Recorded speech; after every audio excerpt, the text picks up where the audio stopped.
Il était clair que l'homme commençait à perdre patience avec sa petite fille, qui prenait sans cesse mon parti. Mais avant qu'il ne puisse protester, elle m'avait pris la main avec un grand sourire, expliquant que, de toute façon, je n'étais pas un étranger pour elle. Elle s'était alors mise à me présenter avec enthousiasme toutes sortes de bêtes spirituelles au stade de la fondation, décrivant les capacités uniques de chacune. J'étais submergé, car il y en avait trop à choisir. C'est alors qu'une petite créature s'était approchée en trottinant. Cette créature avait une fourrure noire et blanche, un corps rond et adorable, ressemblant beaucoup à un panda. Dans le jeu, on l'appelait la bête mangeuse de fer. Ce petit animal était une rareté dans les 8 terres désolées et avait le potentiel d'évoluer jusqu'au stade de l'âme naissante. Je n'avais pas hésité une seconde avant de le prendre dans mes bras. J'avais choisi la petite bête mangeuse de fer, convaincu que c'était celle qu'il me fallait. Mais avant même que je puisse me réjouir de mon choix, l'ancien me l'avait arraché des mains, déclarant fermement que ce n'était pas celle-là. Il expliqua qu'il ne lui en restait plus beaucoup, et je comprenais parfaitement ce qu'il voulait dire. Quand ces bêtes atteignaient leur maturité, elles arrivaient au minimum au stade de l'âme naissante. Celle-ci, encore bébé, avait un immense potentiel de croissance, et il ne comptait pas s'en séparer si facilement. Cependant, ma sœur aînée ne voulait pas céder. Elle avait repris la petite créature des mains de son grand-père et avait répliqué que ce genre de bête spirituelle, avec un tel potentiel, était exactement ce que méritait son petit frère. Sans attendre de réponse, elle me la remit dans les bras et me demanda de déposer une goutte de mon sang sur son front pour établir le contrat.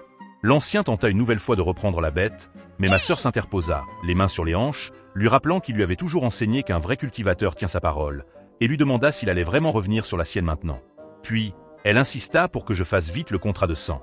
Voyant que l'ancien ne résistait plus, je mordis le bout de mon doigt et appliquai doucement mon sang sur le front de la créature, me concentrant pour établir le lien entre nous. Comme prévu, la bête mangeuse de fer se débattit violemment au début, repoussant mentalement le contrat. Ma sœur, les bras croisés, affichait un sourire victorieux, affirmant que maintenant qu'elle était liée, le grand-père ne pouvait plus la reprendre. L'ancien, résigné, se contenta de se masser les tempes en déclarant que ma sœur était vraiment la digne petite fille de son grand-père. À ce moment-là, j'avais fait abstraction de tout ce qui m'entourait, concentrant toute mon énergie spirituelle sur la petite bête. Puis, soudain, nous nous étions retrouvés tous deux debout dans une rivière. La créature, perchée sur un rocher, me regardait de haut avec un air de mépris évident, semblant douteuse qu'un simple cultivateur au stade de raffinage du QI comme moi puisse être digne de devenir son maître. Mais je ne m'étais pas mis en colère. Au contraire, je lui avais souri calmement et lui avais dit que si elle m'acceptait comme maître, je l'emmènerais découvrir un monde où elle pourrait festoyer des plus fines délices, d'herbes rares, de fruits spirituels et de trésors au-delà de ses rêves les plus fous. Cette promesse n'était pas faite au hasard, car je savais une chose importante à propos des bêtes spirituelles. La bête mangeuse de fer était connue pour être une véritable goinfre, facilement influençable par la promesse de nourriture. Tout en mâchonnant une petite dague, elle avait ricané, persuadée d'avoir déjà goûté à tout et ne croyant pas un seul instant que je pouvais réellement lui offrir des mets rares et raffinés. Sans me laisser démonter, j'avais haussé un sourcil et lui avais demandé si elle avait déjà goûté aux pousses de bambou cristallin de la forêt de cristal, dans la préfecture de Hemixan, précisant qu'elles étaient sucrées, croquantes et poussaient dans un royaume secret. Elle s'était arrêtée un instant, puis avait secoué la tête. J'avais poursuivi, imperturbable, en évoquant le fruit tongan, de l'île immortelle de Peng, capable de prolonger la vie de 100 ans en une seule bouchée, et lui avais demandé si elle en avait déjà mangé. Elle avait de nouveau marqué une pause avant de hocher négativement la tête.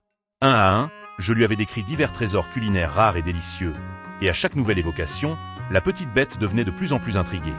Finalement, elle avait sauté de son rocher pour s'approcher de moi, incapable de résister plus longtemps. Elle avait grogné qu'elle avait trop faim et demandé si, en me suivant, elle aurait vraiment droit à toutes ces choses. Je lui avais ri doucement au nez, tendant le poing en signe d'accord. Après une hésitation, elle avait frappé ma main avec sa petite patte, acceptant le marché et m'appelant maître. Aussitôt, une notification système était apparue, indiquant que l'apprivoisement avait réussi. Je pouvais désormais consulter les statistiques de la créature qui, bien qu'encore bébé, possédait déjà des attributs impressionnants. Je lui avais tapoté la tête en lui assurant que tant qu'il resterait avec moi, il mangerait toujours à sa faim et vivrait dans l'abondance. Il n'était plus aussi arrogant qu'auparavant. Soudain, une annonce globale du jeu avait surgi, informant que dans 10 minutes, les 8 terres désolées allaient subir leur première grande mise à jour, obligeant tous les joueurs à se déconnecter pour une durée de 24 heures. Mon cœur avait fait un bond, me rappelant que dans ma vie précédente, cette mise à jour avait eu lieu un mois après le lancement officiel du jeu. Je me demandais pourquoi elle arrivait si tôt cette fois, et si la fusion entre le jeu et la réalité ne commençait pas plus tôt que prévu. Je secouai la tête pour chasser ces pensées et me concentrer sur le moment présent. Je me dirigeai vers ma sœur aînée pour la remercier à nouveau, lui disant que je devais me concentrer sur mon entraînement pendant quelques jours, mais que je viendrais la voir après. Elle semblait un peu réticente à me laisser partir, mais finit par me prendre doucement la main, hocha la tête et répondit avec un sourire qu'elle viendrait me chercher dans quelques jours. Je m'étais empressé de retourner à la cour intérieure pour y aménager un petit nid douillet destiné à mon nouveau compagnon spirituel. Une fois cela fait, je m'étais installé en position de méditation, bien décidé à gagner autant d'expérience que possible avant la déconnexion obligatoire du jeu. C'est alors qu'une légère vibration s'était fait entendre depuis le monde réel. Mon téléphone venait de vibrer. Un message venait d'arriver, me demandant si je souhaitais dîner avec elle à l'occasion de son anniversaire, prévu dans quelques jours. Ce simple message avait suffi à faire surgir dans mon esprit une silhouette que je ne pourrais jamais oublier, Snowy. Son souvenir m'avait instantanément ramené des années en arrière. Elle était plus âgée que moi de 3 ans, mais cela n'avait jamais empêché une amitié profonde de se nouer entre nous dès l'enfance. Je me souvenais encore parfaitement de l'époque où elle portait un appareil dentaire et subissait les moqueries cruelles des autres enfants. Il la surnommait « bouche en métal » et allait jusqu'à lui jeter des pierres. Chaque fois, je m'étais interposé, peu importe combien ils étaient. J'en ressortais souvent amoché, le visage tuméfié ou le nez en sang, mais au moins, il la laissait tranquille. C'est ainsi qu'un lien puissant et indéfectible s'était formé entre nous. Depuis ce jour, elle ne m'avait plus jamais quitté. Elle partageait tout, ses goûters, ses bonbons, ses confidences. Même lorsque la vie nous avait séparés, chacun s'installant dans une ville différente, elle n'avait jamais rompu le contact. Les appels étaient restés fréquents, les visites régulières. Elle s'était toujours accrochée à notre lien. Quand mes parents étaient décédés, elle avait été ma lumière au milieu du chaos, mon seul véritable soutien. Mais tout avait basculé le jour où j'étais tombé par hasard sur son journal intime. Jusqu'alors, j'avais cru qu'elle ne voyait en moi qu'un petit frère. Or, les pages révélaient autre chose. Elle éprouvait des sentiments profonds à mon égard. À l'époque, absorbé par ma relation avec Naomi, je n'avais su ni comprendre, ni répondre à ses sentiments. Ce n'est que bien plus tard que j'avais appris la terrible nouvelle. Snowy s'était mariée, puis, peu de temps après, elle s'était donné la mort. La douleur avait été dévastatrice. Et encore aujourd'hui, je ne savais pas ce qui l'avait poussée à commettre l'irréparable. À présent, me tenant dans les rues familières de sa ville natale, les souvenirs revenaient en cascade, inarrêtables. Il était impossible de ne pas s'en souvenir. J'étais arrivé à l'hôpital où Snowy faisait son internat. Tandis que je progressais dans un long couloir immaculé, un groupe de médecins avait surgi brusquement, poussant en toute hâte une civière sur laquelle reposait un vieil homme inconscient. Juste derrière eux courait une femme visiblement en détresse, criant de toutes ses forces pour supplier son père de se réveiller. Je ne le savais pas encore, mais cette femme n'était autre que Yanggu, la fille d'un puissant magnate du transport maritime. Par réflexe, je m'étais écarté pour les laisser passer. Pourtant, mon regard avait été attiré vers l'homme allongé sur la civière. Il semblait être à l'agonie. Sans réfléchir davantage, j'avais posé mes doigts sur quelques points d'acupuncture clés. Une technique issue du jeu Les 8 Terres désolées, que j'avais longuement pratiquée. À ma grande surprise, la méthode avait fonctionné. Le vieillard, pourtant à 2 doigts de la mort quelques secondes plus tôt, avait soudain montré des signes de reprise. Son cœur avait retrouvé un rythme régulier, et ses paupières s'étaient mises à frémir avant de s'entr'ouvrir. La femme avait aussitôt laissé éclater sa joie, tandis que les médecins me regardaient, ébahis par ce qu'ils venaient de voir. L'un d'eux, sans cacher sa stupeur, avait demandé comment j'avais procédé. Mais il n'avait pas attendu ma réponse. Tout ce qu'il savait, c'était que cette intervention inattendue venait de raviver les espoirs de survie du patient. Sans plus tarder, il l'avait transporté vers le bloc opératoire. Alors que je m'apprêtais à reprendre ma route pour retrouver Snowy, la jeune femme m'avait attrapé le bras avec une poigne désespérée. Sa voix tremblait tandis qu'elle me suppliait de sauver son père, affirmant que la famille Yang était prête à offrir tout ce qu'il faudrait. Je ne connaissais pas encore précisément la nature de la maladie du vieil homme, mais une chose était certaine. Il s'agissait d'un mal incurable par les moyens conventionnels de la médecine moderne. Seules des herbes mystiques issues du monde d'Eitwastland pourraient venir à bout d'un tel fléau. Malheureusement, ce genre d'intervention ne pourrait être envisagé qu'une fois la fusion totale entre le jeu et la réalité achevée.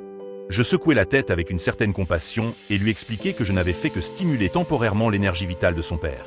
Le reste dépendait uniquement des médecins, et il valait mieux ne pas se bercer d'illusions. D'après moi, il ne lui restait probablement qu'une quinzaine de jours à vivre. Même si mes paroles étaient dures, je pensais qu'il valait mieux être honnête. Elle resta silencieuse quelques instants, puis me demanda d'une voix douce si elle pouvait s'appuyer sur mon épaule. Sans attendre ma réponse, elle posa sa tête contre ma poitrine. Son corps tremblait légèrement, secoué par de discrets sanglots. Je ne fis rien d'autre que rester là, en silence, à lui offrir un peu de réconfort. Et pendant ce moment suspendu, mes pensées revinrent à mes propres parents. Eux aussi emportés, impuissants face au temps. Un regret profond me serra la gorge. Si seulement ils avaient pu vivre assez longtemps pour me voir devenir le meilleur dans le jeu, peut-être aurais-je pu tout les sauver. Après un moment, elle finit par se calmer. Voyant la tache de larmes laissée sur ma chemise, elle s'excusa avec un sourire gêné. Je haussai simplement les épaules en riant, lui répondant que ce n'était pas grave. Je lui conseillai alors d'aller passer du temps avec son père, de ne rien regretter une fois qu'il ne serait plus là. Alors que je m'éloignais, elle m'interpella soudain. Elle fouilla dans son sac et me tendit une carte bancaire ainsi qu'une carte de visite. C'était, selon ses mots, un modeste geste de remerciement. Elle ajouta que si jamais j'avais des ennuis dans cette ville, je pouvais la contacter. Elle ferait tout ce qu'elle pourrait pour m'aider. J'avais d'abord songé à refuser, mais je compris vite que ce geste avait une importance particulière pour elle. Après un bref moment d'hésitation, j'acceptai. Je n'aurais jamais imaginé qu'elle fût aussi riche. En réalité, elle était une femme d'affaires influente. Lorsqu'elle s'éloigna, toute la vulnérabilité qu'elle avait montrée quelques instants plus tôt s'était dissipée. Ce n'était plus la fille éplorée, mais une femme forte, au port assuré, habituée à diriger. Même s'il avait été retardé, il finit par atteindre le service où travaillait Snowy. Il espérait qu'elle soit encore présente et, effectivement, en entrant, il l'aperçut. Incapable de contenir sa joie, il s'exclama spontanément son prénom. Elle se figea un instant, comme saisie par la surprise, avant qu'un large sourire ne vienne illuminer son visage, mêlant étonnement et bonheur sincère. Après toutes ces années, elle semblait n'avoir pas changé du tout. Pas une ride, pas un signe du temps passé. Emporté par l'émotion, il courut vers elle et la serra fermement dans ses bras. C'était probablement la première fois qu'il la prenait ainsi dans ses bras, et cela sembla visiblement la prendre de court. Ses joues avaient légèrement rougi, mais elle ne s'était pas dégagée de son étreinte. Une fois son service terminé, ils étaient retournés ensemble chez elle. En approchant de l'immeuble, un bâtiment ancien à la façade décrépite et aux couloirs encombrés, il n'avait pu s'empêcher de lui demander si elle vivait vraiment là. À ses yeux, l'endroit semblait si délabré qu'il paraissait sur le point de s'écrouler. Il ne comprenait pas comment elle pouvait vivre dans de telles conditions. Elle s'était contentée de rire doucement, expliquant que le loyer était bon marché et que l'immeuble se trouvait à proximité de l'hôpital où elle travaillait. Lorsqu'elle avait ouvert la porte, l'intérieur s'était révélé tout aussi vieux que l'extérieur, mais remarquablement propre et bien entretenu. Elle l'avait invité à prendre une douche et à se détendre pendant qu'elle préparait le dîner. Il était resté un moment debout à observer les lieux, envahi par une vague de souvenirs de sa vie passée. Il se souvenait des moments où elle lui envoyait de l'argent, sans qu'il n'ait jamais soupçonné qu'elle vivait dans des conditions aussi modestes. La voir s'affairer dans cette minuscule cuisine lui avait serré le cœur. Il savait qu'elle aurait pu se permettre un logement bien meilleur. Peut-être avait-elle senti son regard, car elle s'était soudainement retournée pour lui demander ce qu'il y avait. Puis, comme si elle avait compris ce qu'il pensait, elle lui avait lancé un petit sourire et précisé que s'il n'avait pas pris de vêtements de rechange, il en trouverait dans la penderie. Il avait acquiescé et ouvert l'armoire. Ce qu'il y avait découvert l'avait profondément surpris. Elle était remplie de vêtements pour hommes. Un peu gênée, Snowy lui avait expliqué qu'elle faisait souvent du shopping pendant ses jours de repos pour passer le temps, choisissant des habits qu'elle pensait lui aller. Elle avait prévu de les lui envoyer pendant ses prochaines vacances. Mais puisque le destin avait fait qu'il était là, autant qu'il les essaie tout de suite. À cet instant, il avait senti son cœur prêt à exploser. Après sa douche, il s'était habillé avec l'un des ensembles qu'elle avait choisis pour lui. À peine avait-il terminé qu'elle annonçait que le dîner était prêt. La table était soigneusement dressée, garnie de tous ses plats préférés, préparés avec attention. Il s'apprêtait à commencer le repas lorsque Snowy, comme frappé par une pensée soudaine, attrapa son téléphone. Elle lui fit remarquer qu'étant désormais étudiant à l'université, il devait sûrement manquer d'argent. Elle ajouta qu'elle venait tout juste d'être payée et qu'elle comptait lui faire un virement. Avant qu'elle ne puisse valider l'opération, il saisit doucement sa main pour l'arrêter. Il lui expliqua qu'il n'en avait pas besoin, affirmant qu'en réalité, il s'en sortait très bien financièrement. Elle le regarda alors avec un air empli de doute, visiblement peu convaincu par ses propos. Pour elle, il restait un simple étudiant.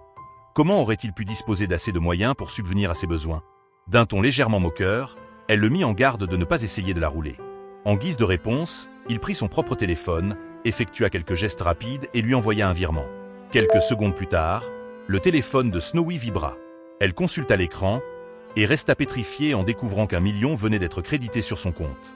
Sous le choc, elle balbutia une question sur l'origine de cette somme, le fixant avec incrédulité.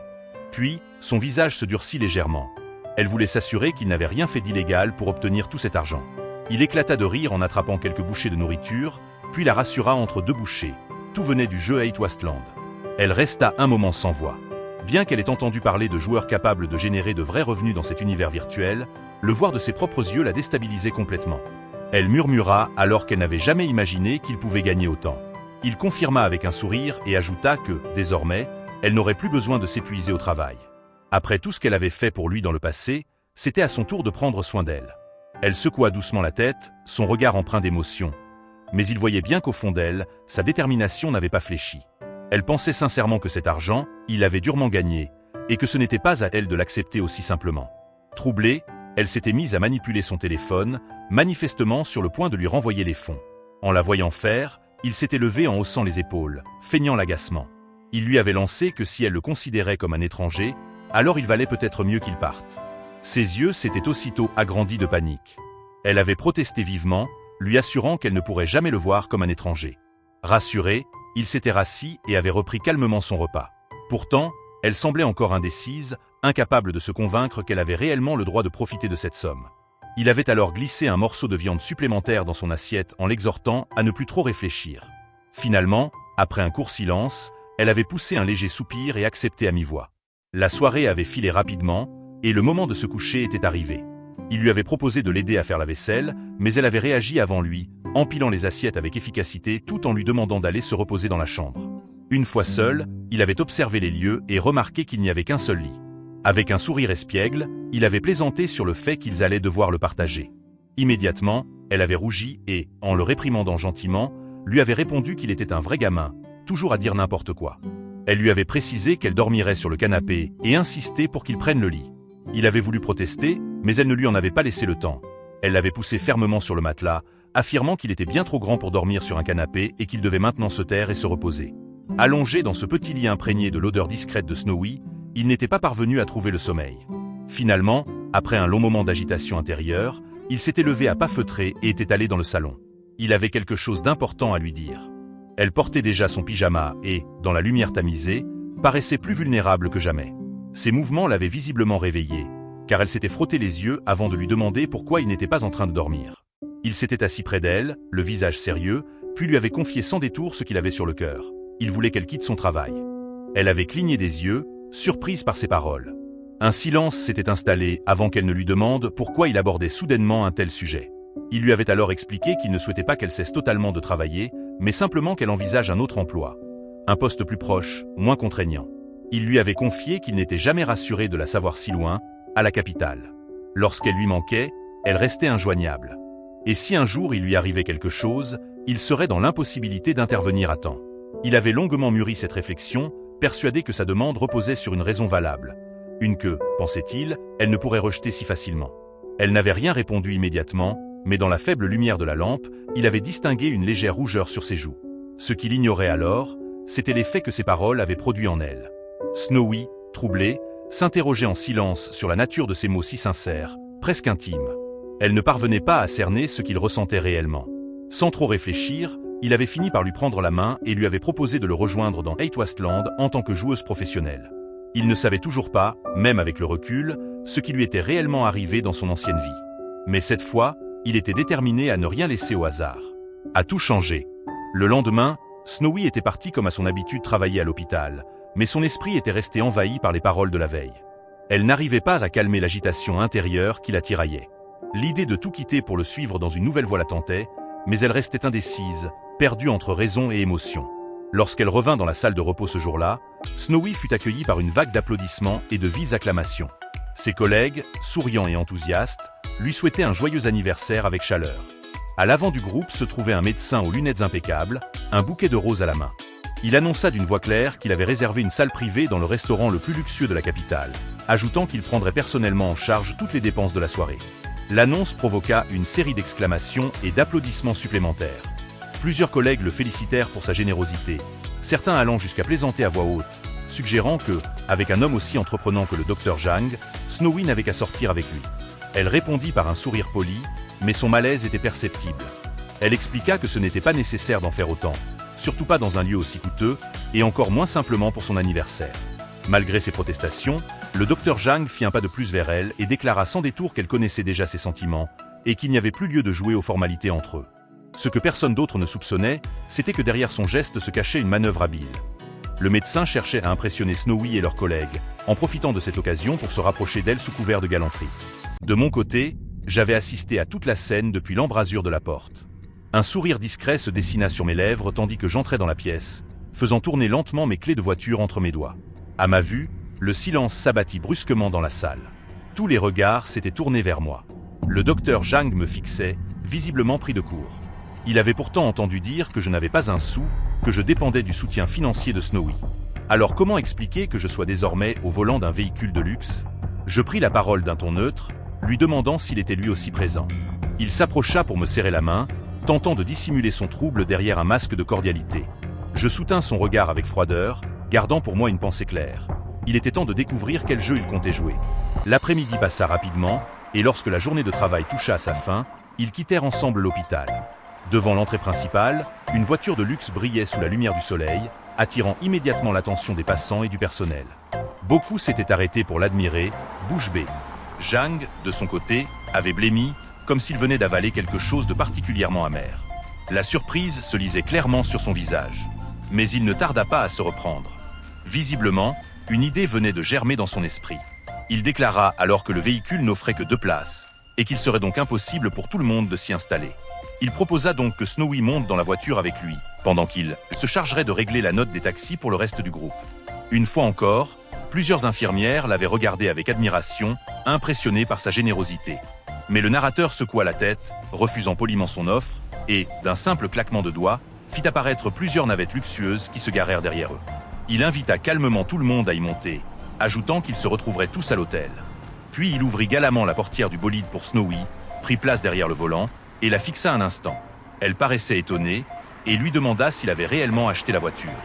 Il confirma d'un hochement de tête, avant de lui souhaiter un joyeux anniversaire et de lui annoncer que le véhicule était pour elle. Surprise, Snowy hésita un moment avant de s'inquiéter du prix. Elle suggéra qu'elle pourrait peut-être lui rendre la voiture, redoutant qu'il ait fait une dépense inconsidérée. Elle savait que ses revenus étaient en hausse récemment, mais cela ne la rassurait pas pour autant.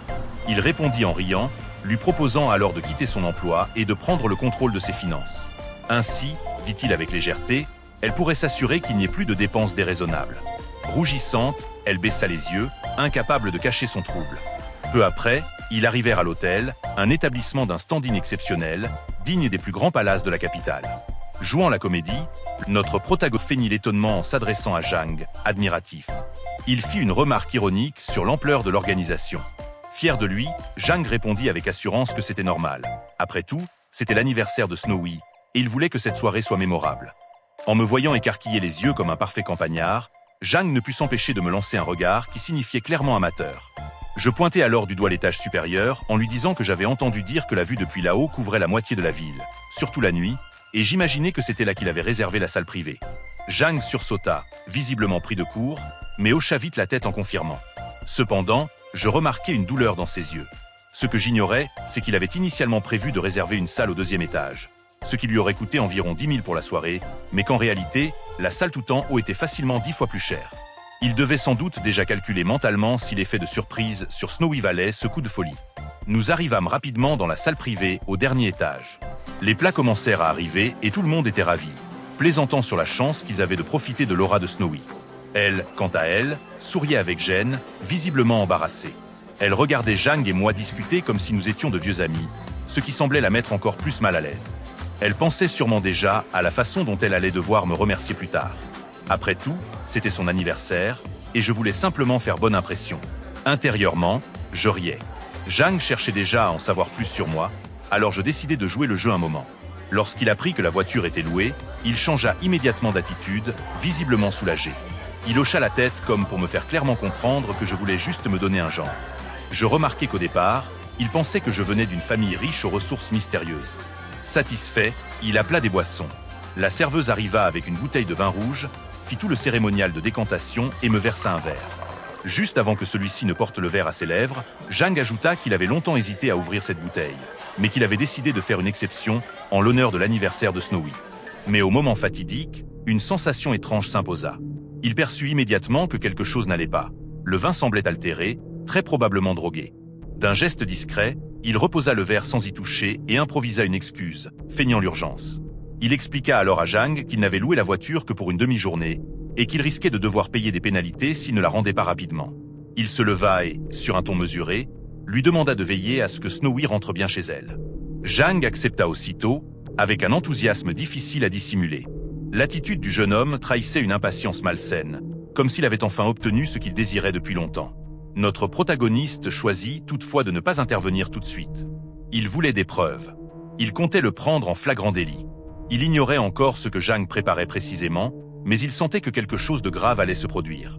Alors qu'il s'éloignait, les invités levèrent leur verre pour porter un toast à Snowy. Elle aussi se prêta au jeu, souriante, bien qu'un peu gêné. Mais peu à peu, la situation dégénéra. L'un après l'autre, les convives commencèrent à se sentir mal, s'effondrant dans leurs fauteuils, certains s'écroulant même sur le sol. Finalement, Snowy elle-même perdit connaissance, la tête tombant mollement sur la table. Jang fut le seul à rester debout. Il se leva lentement, le regard fixé sur elle, et murmura, comme pour lui-même, qu'il attendait ce moment depuis si longtemps. Il la souleva dans ses bras, et bien que Snowy tenta faiblement de protester, elle n'avait plus la force de bouger. Elle lui demanda ce qu'il faisait, d'une voix à peine audible. C'est alors qu'il sortit son téléphone, visiblement prêt à enregistrer ce qu'il s'apprêtait à faire. Notre protagoniste surgit à ce moment-là. D'un bond, il l'envoya valser au sol d'un puissant coup de pied. Le vacarme attira aussitôt le personnel de l'hôtel, qui accourut sur les lieux pour découvrir une scène brutale. Jang à terre, roué de coups par celui qu'ils avaient vu partir quelques instants plus tôt. Jang s'effondra au sol, recroquevillé, visiblement incapable de crier tant la douleur était intense. Dans un dernier accès de rage, il porta un coup final, écrasant volontairement les parties de son adversaire, le réduisant à l'impuissance. Après avoir repris son souffle, il se tourna vers le personnel de l'hôtel, leur expliquant que Jang avait drogué le vin, et leur demanda leur aide pour rassembler des preuves.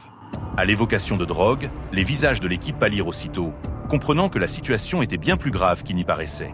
Malgré l'envie féroce qu'il avait de le réduire en miettes, notre protagoniste à se contenir.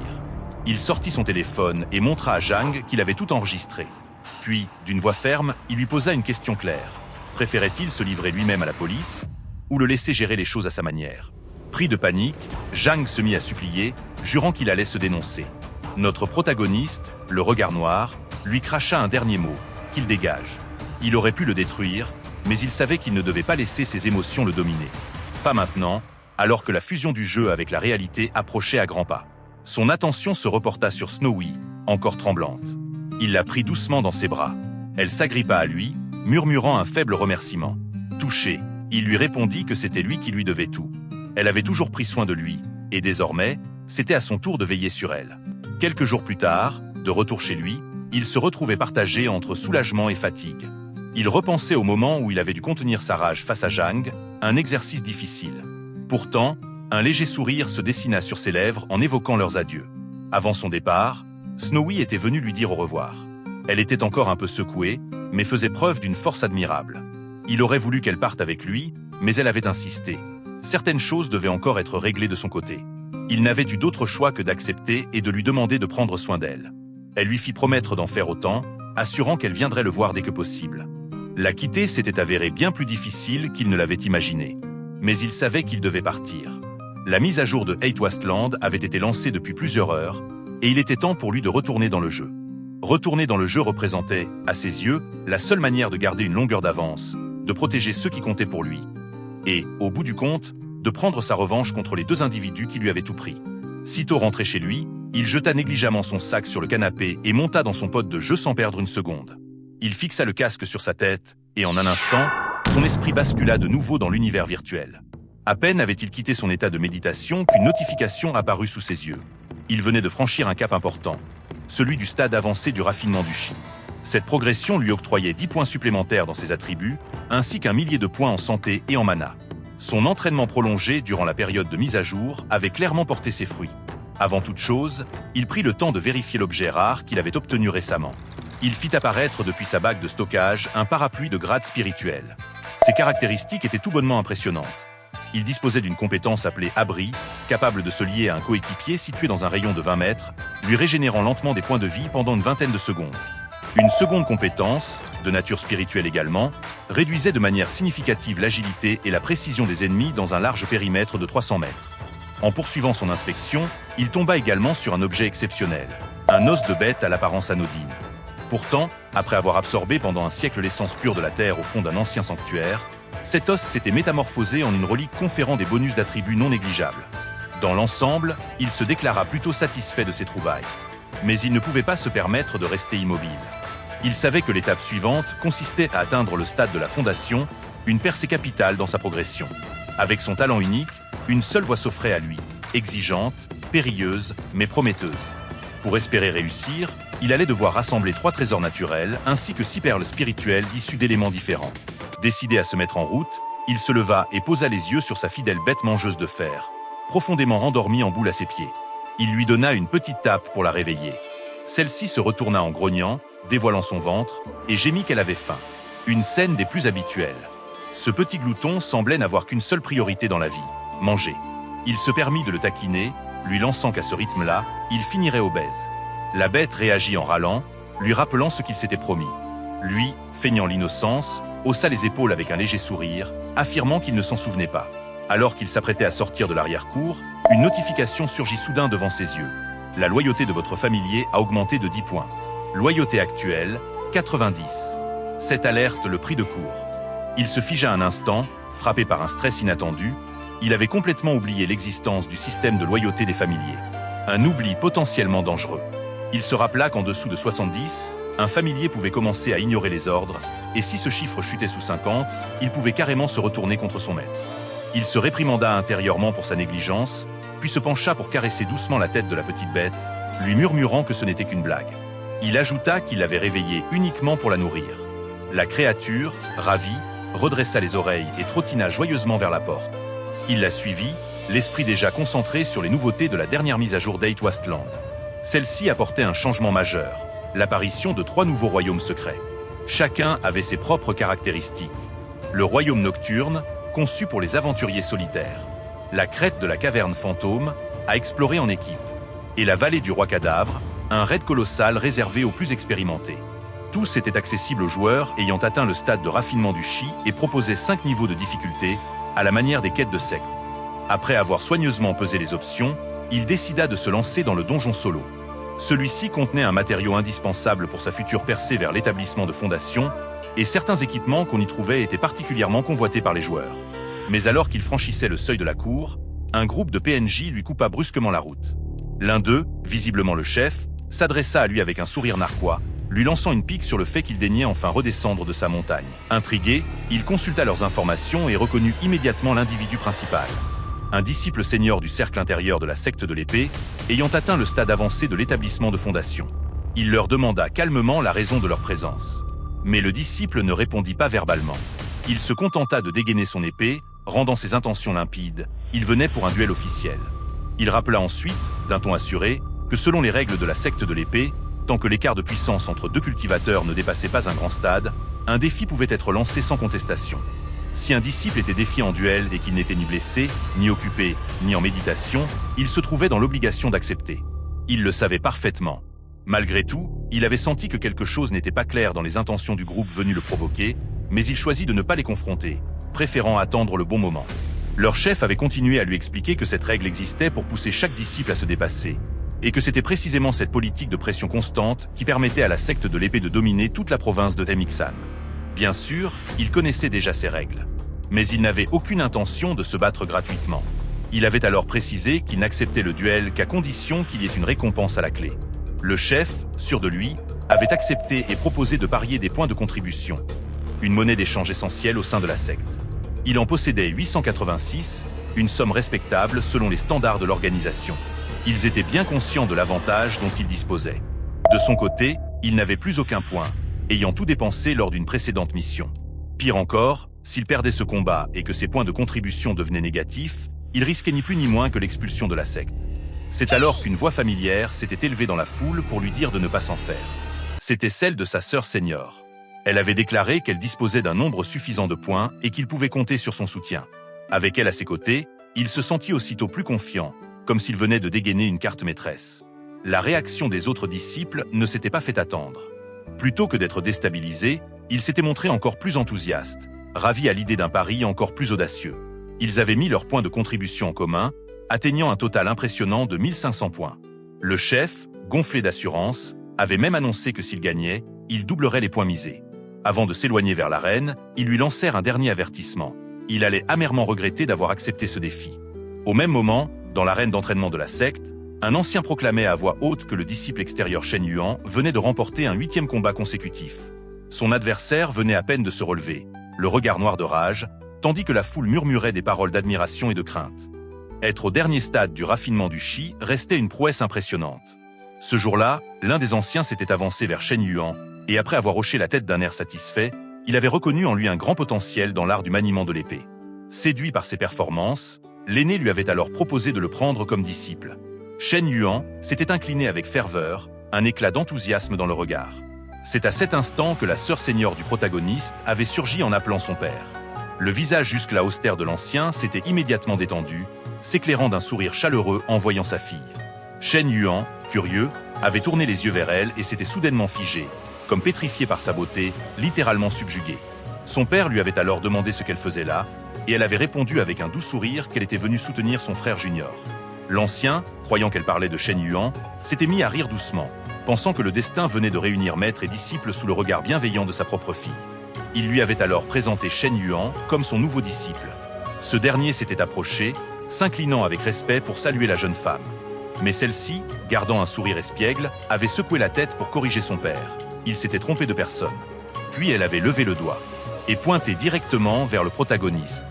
Ce dernier s'était alors avancé lentement vers la reine, conscient du regard chargé de tension que Shen Yuan et l'ancien posaient désormais sur lui. Il avait senti une hostilité croissante, mêlée de surprise. Le visage de l'aîné s'était légèrement assombri, trahissant une inquiétude discrète à l'idée que sa fille porte une telle attention à un autre disciple. S'adressant ensuite à le protagoniste, le regard animé par une curiosité fervente, il avait évoqué les rumeurs entendues à propos du protagoniste, des rumeurs transmises par son propre père, et avait vu là une occasion parfaite de mettre ses compétences à l'épreuve, en le faisant affronter Shen Yuan. Shen Yuan s'était avancé d'un pas assuré, les yeux fixés sur le protagoniste, déclarant qu'il avait souvent entendu parler de lui et qu'il attendait depuis longtemps l'occasion de l'affronter en duel.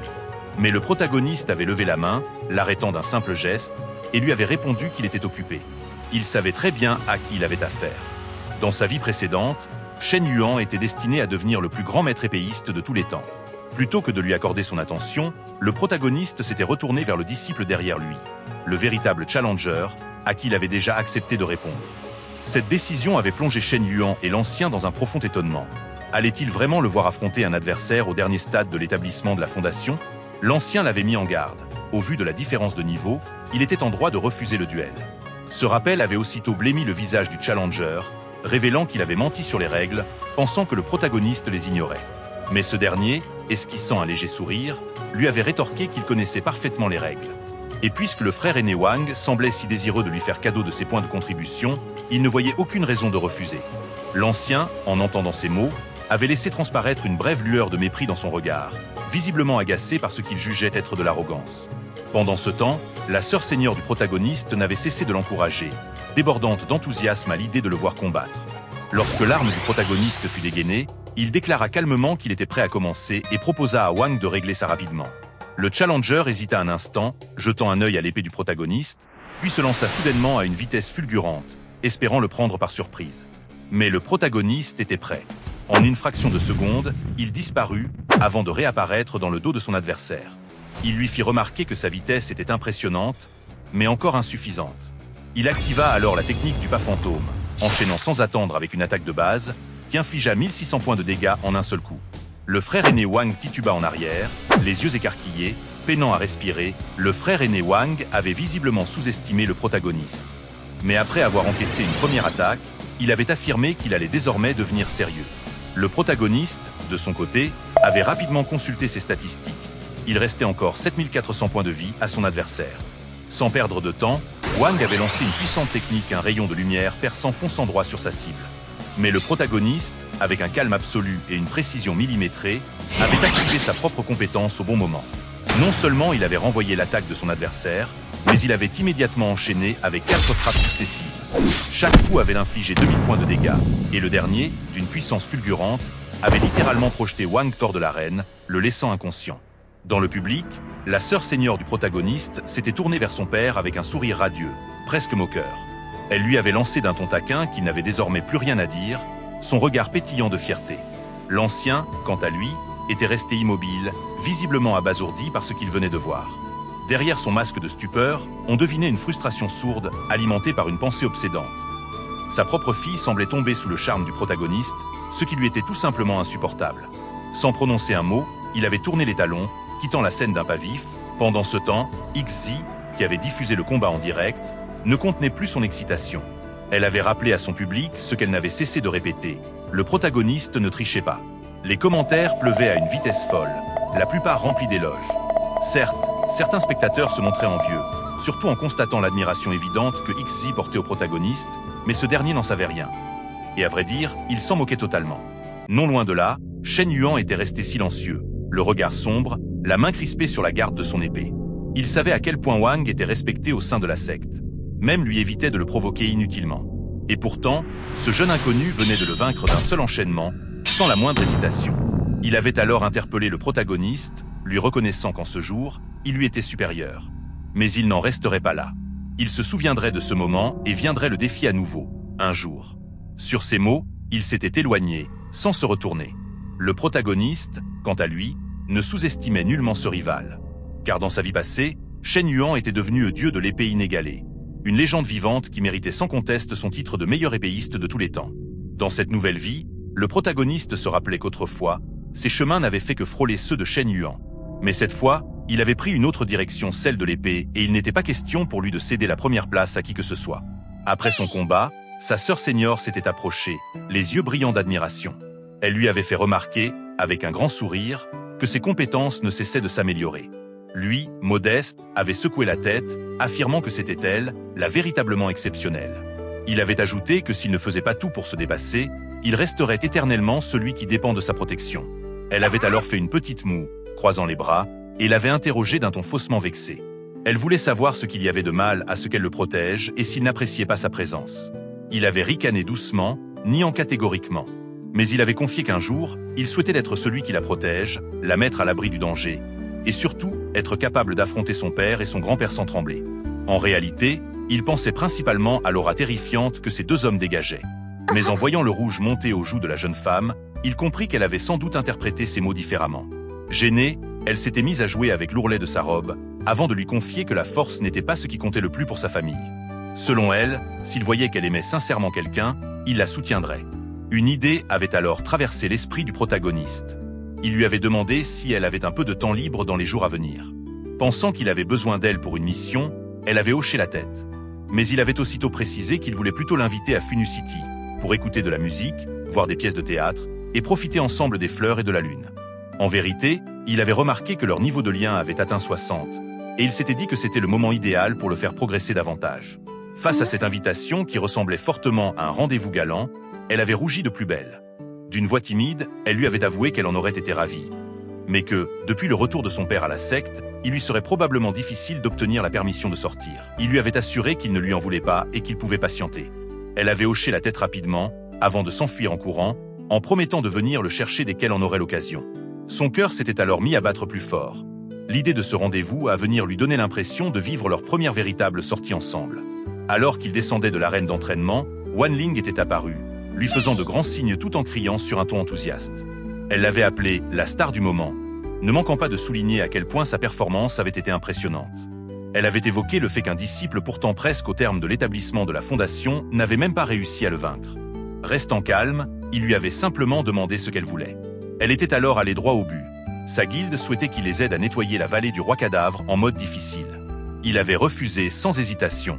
Face à ce rejet, elle et les siens s'étaient montrés surpris, insistant en lui disant qu'il pouvait poser n'importe quelle condition. Il avait secoué la tête en expliquant que la vallée du roi cadavre était un raid massif nécessitant plus d'une centaine de joueurs. Il ne s'agissait pas d'une simple question de puissance individuelle, mais bien d'une coordination d'équipe. Selon lui, tous les participants devaient être au moins au milieu du stade de raffinement du chi pour avoir une chance de réussir. Il s'était arrêté là, mais son silence avait seulement contribué à rendre Wan Ling plus nerveuse. En réalité, il n'avait pas voulu révéler ses véritables intentions, notamment une opportunité prochaine d'amasser une grande quantité de pierres spirituelles. Il s'était contenté d'ajouter qu'avoir un joueur fort dans un groupe faible n'aiderait pas, tant que le reste de l'équipe ne montait pas en niveau. Elle lui avait alors demandé s'il accepterait d'accompagner la guilde dans les cavernes fantômes. Il avait réfléchi un instant. Ce donjon était difficile, mais bien plus accessible. Il avait finalement estimé que c'était faisable. Ses yeux s'étaient illuminés et elle lui avait aussitôt dit qu'il pouvait poser toutes les conditions qu'il souhaitait, du moment qu'il acceptait de les accompagner. Curieux, il lui avait alors demandé si le chef de guilde participerait. Elle avait confirmé, avant de le regarder avec suspicion. En plissant les yeux, elle lui avait demandé pourquoi cette question. Il avait simplement ri, esquivant volontairement la réponse, avant d'accepter leur proposition. Avant de partir, elle lui avait lancé un dernier avertissement en plaisantant. Si jamais il avait des idées bizarres concernant la chef de guilde et que son père l'apprenait, il risquait gros. Il avait secoué la tête face à ce malentendu, mais n'avait pas eu envie de s'expliquer davantage. Il expliqua qu'il n'avait aucun intérêt romantique pour la chef de guilde, que ce qui l'intéressait chez elle, c'était uniquement son argent. C'est alors qu'un visage familier fit son apparition, Wang Jingga. Le qualifier d'ami de longue date lui semblait déjà être un compliment bien généreux. En réalité, il ressemblait plutôt à quelqu'un qui l'avait arnaqué par le passé. Avec son enthousiasme habituel, Wang Jingga s'inclina et lui proposa 3 millions pour l'escorter dans un royaume secret. Il tenta de le repousser poliment, mais Wang n'en démordait pas. Finalement, il lança vaguement qu'il était occupé, bien qu'il sache que se le mettre à dos ne serait pas une bonne idée. Il avait besoin d'un moyen de s'en sortir, d'autant plus que Wan Ling avait été en compétition avec Wang pour cet arc, ce qui lui fit réaliser qu'il avait complètement oublié l'excuse qu'il avait donnée lorsqu'il avait vendu. Essayant de rester naturel, il tout sauta et expliqua que, voyez-vous, une belle femme riche lui était tombée dessus, et en plus, elle était magnifique. Il avait donc décidé de prendre du recul, de rompre ses fiançailles. Wang Jingga resta sceptique, mais il avait déjà commencé à s'éloigner en tirant Wan Ling avec lui. Sans autre mot, Wang grogna dans sa barbe, mais il n'eut pas d'autre choix que de laisser tomber. Une fois hors des terrains de la secte, loin des regards indiscrets, il se tourna vers Wan Ling et la remercia d'avoir joué le jeu plus tôt, lui avouant qu'il lui en devait une. Elle baissa les yeux, un petit sourire aux lèvres, et lui répondit de ne pas s'en faire pour ça. Peu de temps après, ils arrivèrent à l'entrée du royaume secret, un endroit fourmillant de joueurs venus de plusieurs sectes, criant pour former des groupes et appelant les rôles qui leur manquaient encore. En regardant cette foule, il constata que tout le monde progressait à vitesse grand V. Wan Ling aperçut alors la chef de guilde et courut vers elle. Quelques autres femmes tournèrent la tête pour voir qui l'accompagnait, et en le voyant derrière elle, leurs regards changèrent. Zhang Luoyu, la chef de guilde, s'était rapidement approchée pour le remercier d'avoir accepté de l'aider et lui avait demandé de fixer ses conditions. Il avait énoncé 3 exigences. Premièrement, il voulait un commandement total, c'est-à-dire que tout le monde devait suivre ses ordres une fois à l'intérieur. Deuxièmement, tout équipement ou matériau pour cultivateur d'épées destiné à l'établissement céleste de Fondation lui appartenait. Et troisièmement, il s'était alors penché vers elle pour lui chuchoter qu'il souhaitait emprunter des pierres spirituelles, autant qu'elle serait prête à lui en prêter. Elle avait semblé hésiter un instant, consciente de la valeur précieuse de ces pierres, surtout depuis que leur taux avait grimpé à 1,80 par rapport à la monnaie, et avec le lancement récent du jeu, personne ne disposait de grandes réserves. Pour la rassurer, il lui avait promis de rembourser 13% de ce qu'elle lui prêterait d'ici 5 jours. Après un moment de réflexion, elle avait accepté et lui avait prêté immédiatement 50 000 pierres spirituelles. Il lui avait alors promis de les lui rendre dans le délai convenu. Il était désormais temps d'affronter le royaume secret. En regardant le reste de leur équipe, un cultivateur corporel en fin de stade Chi, un soigneur en milieu de stade, plus Wan Ling et Zhang Luoyu, ils étaient 5 prêts à entrer. À ce moment, des mises à jour sur la progression des autres guildes étaient apparues. La plupart avaient déjà passé la moitié du mode difficile, alors que se dirigeaient vers le mode enfer. Ses compagnons le regardaient, les yeux grands ouverts, comme s'il avait fait une erreur. Il secoua la tête et expliqua que Ghost Cavern Ridge n'était pas si dur. Le vrai défi résidait dans la coordination des détails et la gestion des vagues incessantes d'élite du donjon. S'ils parvenaient à cela, ils s'en sortiraient. Malgré leur scepticisme, il leur demanda de lui faire confiance et de suivre son lit. Au fond de lui, il connaissait cet endroit par cœur, donc il n'était pas inquiet. Ils entrèrent alors dans une maison sombre et lugubre qui donnait le ton inquiétant à tout le donjon. Le soigneur s'accrochait nerveusement au bras de Wan Ling, marmonnant qu'elle détestait tout ce qui faisait peur. Wan Ling tenta de la rassurer, mais soudain, Zhang Luo lui pointa du doigt le sol, ses yeux brillant d'une malice évidente, en lui indiquant qu'il y avait une main sous son pied. Wan Ling se figea et baissa lentement les yeux. Elle aperçut la main squelettique et poussa un cri. Zhang Luo lui éclata de rire, visiblement fier de sa blague. En écoutant leur chamaillerie joyeuse, je ne pus m'empêcher de me sentir un peu exaspéré. Cette expédition promettait d'être intéressante. Elle semblait prendre tout ça plus comme une sortie scolaire que comme un donjon dangereux. Soudain, un bruit sourd de pas lourd résonna derrière nous. Nous nous retournâmes tous, et de la forêt sombre, une silhouette émergea. C'était un homme, ou plutôt ce qu'il en restait. Une de ses orbites était creuse, et la majeure partie de sa peau était en décomposition. On aurait dit qu'il avait rampé hors d'un cauchemar. La vision était si terrifiante que les 2 filles se serrèrent aussitôt l'une contre l'autre en hurlant de terreur.